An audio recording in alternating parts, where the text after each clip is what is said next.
কুসংস্কার বেশি হয় 14 ফেব্রুয়ারি ভ্যালেন্টাইন ডে নাকি কুত্তা কুত্তি দিবস।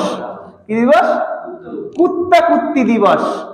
জোড়ায় জোড়ায় রাস্তায় রাস্তায় হাঁটবে, কত মা বোনের সম্ভ্রম হানি হয়ে যাবে। কিন্তু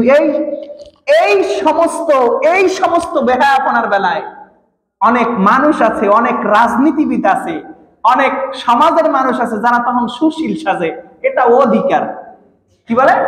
এটা অধিকার, এটা মানবাধিকার, এটা প্রত্যেকের অধিকার। বলে নাউজুবিল্লাহ।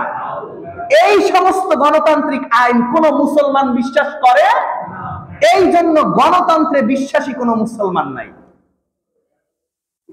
ওই যার আদর্শই যে পালন করুক, সে যদি গণতন্ত্রকে অন্তর দিয়ে বিশ্বাস করে, আজকে একটা কথা বলি আমি, গণতন্ত্রকে যদি কেউ অন্তর দিয়ে বিশ্বাস করে সে বেঈমান হয়ে যায়।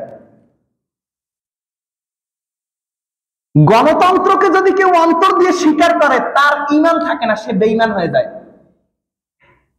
এখন আপনারা চিন্তা করবেন সব যে আসলে গণতন্ত্রের দিকে যাওয়া উচিত কি উচিত না, গণতন্ত্র দিয়ে ইসলাম কায়েম করা সম্ভব কি সম্ভব না।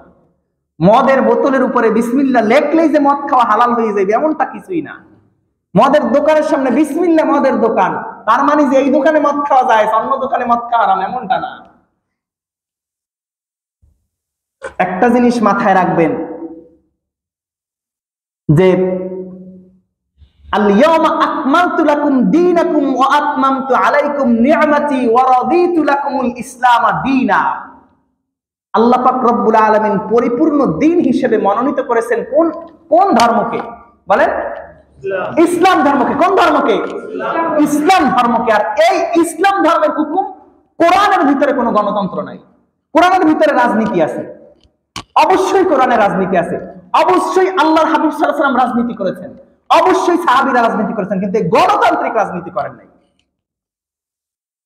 আমরা বলি না খোলাফায়ে রাশিদিন, 4 খলিফা, বড় 4 খলিফা বলি না, খোলাফায়ে রাশিদিন হযরত আবু বকর রাদিয়াল্লাহু তাআলা আনহু, হযরত ওমর রাদিয়াল্লাহু তাআলা আনহু, হযরত ওসমান রাদিয়াল্লাহু তাআলা আনহু, হযরত আলী রাদিয়াল্লাহু তাআলা আনহু। এই 4 বড় খলিফার যেই শাসনামল, এইটাকে বলা হয় খোলাফায়ে রাশিদিন, এইটাকে বলা হয় খেলাফত।